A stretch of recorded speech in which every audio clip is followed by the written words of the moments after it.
এমনি তো আমরা একটু তামাশা দেখতে পছন্দ করি। একজন পয়রা উঠটা খায় পরে রয়েছে, কি হয়েছে ধরবো, পানি দিব, কোনোরকম কাটা গেলে বা কেউ যদি একটু কেউ কারো মারে আস্তে মোবাইলটা বার করে শুধু ভিডিও করবে। সমাধান যে দরকার, মুসলমান হয়ে ওয়াতাসিমু বিহাবলিল্লাহি জামিআন ওয়া লা তাফাররাকু, ওই যে বিশৃঙ্খলা বাদ দিয়ে যে একত্রিত হবো সেটা বাদ দিয়ে খালি এগুলো করার মধ্যে ব্যস্ত, ঠিক কি না? ইমাম মুসলিম বর্ণনা করছেন হযরত আবু আব্দুর রহমান ফারুক রাদিয়াল্লাহু তাআলা, আমার নবী হুকুম দিয়েছে আবু আব্দুর রহমান তুমি জিহাদে থাকো। তখন যখন জিহাদ হতো এক জায়গা থেকে আরেক জায়গা জিহাদ করে করে যেত, যেমন বাংলাদেশ জিহাদ করে ফাতে করেছি, এরপর হিন্দুস্তান, এরপর পাকিস্তান, এরপর আফগানিস্তান, এভাবে আগাতে থাকতেন সবাই সামরিক বাহিনীরা, মুসলিম সৈনিকরা। হযরত আবু আব্দুর রহমান ফারুক 30,000 দিরহাম স্ত্রীকে দিয়ে রওনা হয়ে গেলেন। 27 বছর, কয় বছর আওয়াজ দেন না কেন যুবক, কয় বছর বিয়ে করে প্রেগনেন্ট অবস্থায়, হাদিস এসেছে একটা বাচ্চা পেটে ছিল, তার স্ত্রী নবী হুকুম দিয়েছে আল্লাহর রাস্তায় নিজের জীবন উৎসর্গ করার জন্য চলে গিয়েছে। সুবহানাল্লাহ। 27 বছর তিনি খেদমত করেছেন। হঠাৎ রোম সালতানাত এক শহর ফাতে করার পরে, লাভ করার পরে মনে পড়লো আমার তো স্ত্রী সন্তান আছে, তারা জানি কেমন আছে। আমার নবী যেমন মেরাজ রজনীতে 27 বছর কাটিয়ে এসেছেন, আল্লাহু আকবার, মনে হয় যেন হযরত আবু আব্দুর রহমান তিনিও 27 বছর যুদ্ধ জিহাদ করে গিয়েছেন। যখন মদিনাতুল মুনাওয়ারায় ফিরলেন, ফেরার পর নিজের ঘরে গেলেন, ঘরে প্রবেশ করছেন, সন্তান বলছে কে আপনি, আমার ঘরে কেন প্রবেশ করছেন অনুমতি ছাড়া? আবু আব্দুর রহমান তিনি বলতে লাগলেন যে আমার ঘরে তুমি কে যে তুমি দখল করে বসে আছো? ছেলে বাবাকে চিনে না, বাবা ছেলেকে চিনে না। আল্লাহু আকবার। দেখেন তেনাদের ঈমানের চেতনাটা আমি শুধু বলে দিয়ে যাচ্ছি। তিনি বলতে লাগলেন তুমি কে?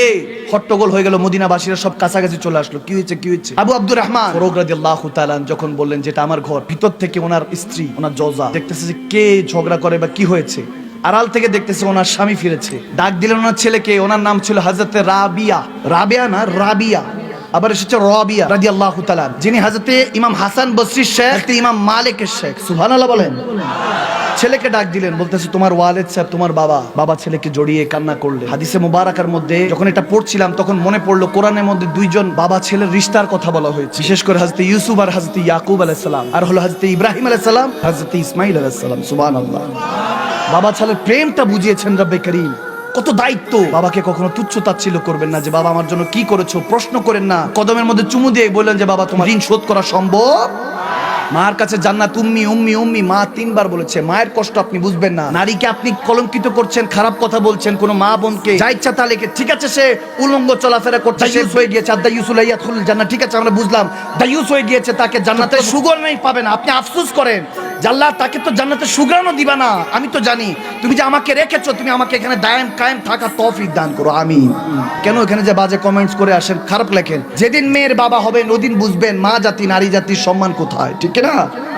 বাবা ছেলেকে ধরে কাঁদছেন। তারপর আসর ওয়াজ সংক্ষেপ করে বলছে 1 মিনিটে। আসরে আজান দিল, তেনার সাহেবজাদা হযরত রাবিয়া রাদিয়াল্লাহু তাআলা তিনি চলে গেলেন মসজিদে নববীতে। উনি খাবার দাবার খেলেন, যেহেতু এত বছর পরে এসেছেন, 27 বছর। প্রথমে এসে স্ত্রীর কাছে প্রশ্ন করছেন আমার 30,000 দিরহাম কোথায়? হিকমত দেখেন, আল্লাহু আকবার, ঈমান কি ছিল, আল্লাহু আকবার। 30,000 দিরহাম কোথায়? স্ত্রী বললেন না যে আপনি এতদিন পরে এসে এইগুলো নিয়ে খবর নিচ্ছেন যে কোথায় টাকা কি, খবর নেন এসব, এগুলো বলেন না। বলতেছে হুজুর আপনি অনেক দূর থেকে এসেছেন, হয়তো বাড়িতে সফরে কষ্ট হয়েছে, আপনি এক কাজ করেন, ড্রেসটা চেঞ্জ করুন, ওযু করেন, নামাজে আসর পড়ে আসেন, তারপর আমি হিসাব দিচ্ছি।